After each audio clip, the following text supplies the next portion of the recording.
Гар хөлийн яс хугарсан үед үзүүлэх анхны тусламж. Шууны яс хугарсан үед. Осол аваар гадны хүчний үйлчлэлээр шууны яс гэмтсэн хугарсан тохиолдолд энэ болтыг хэрэглэнэ. Чиг болох альва зүйлийг шууны дагуу барьж шуутай хамт давхар ороо. Ингэхдээ биенээр алганы хэсэгт 2-3 дахин ороож бэхлээд тохоо руу өгсөх маягаар ороож боо.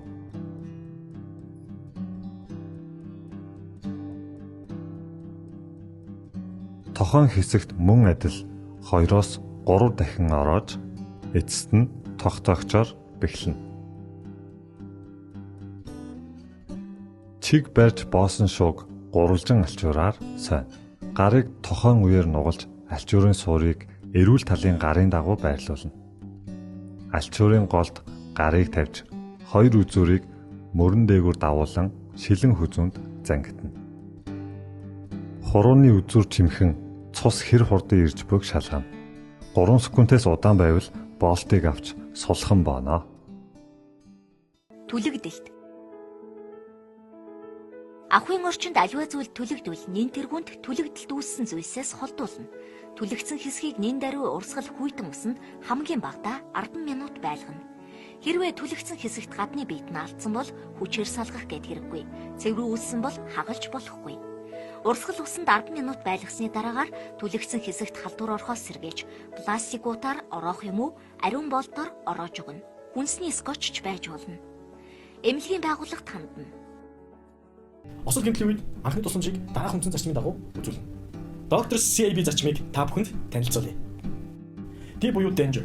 Ослын газрыг ажиглах, өөрийгөө болон бусдыг аюулд өртгөөс сэргийлэх. Байж болзошгүй аюул нь тогны утас, газ, гар төмөр зэрэг байж болно.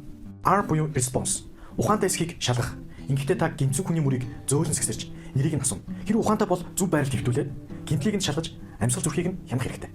Хэрэв ухаангүй бол яаралтай тусам дуудан суурьсгийн амжилтыг хийж эхэлнэ. S буюу send. Төрийн тусламж дуудах. Ойр орчинд буй хүмүүсээс тусламж гуйж төрийн тусламжийн 103 дугаарт залгах.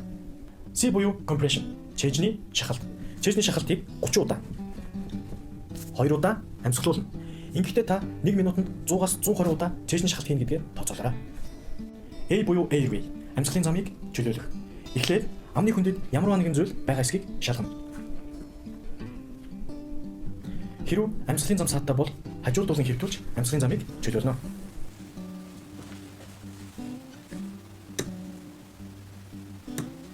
B буюу breathing. Амьсгалуулах. Амьсгалын замыг чөлөөсний дараагаар ам амаар эсвэл ам хамраар 2 удаа амьсгалах хэрэгтэй.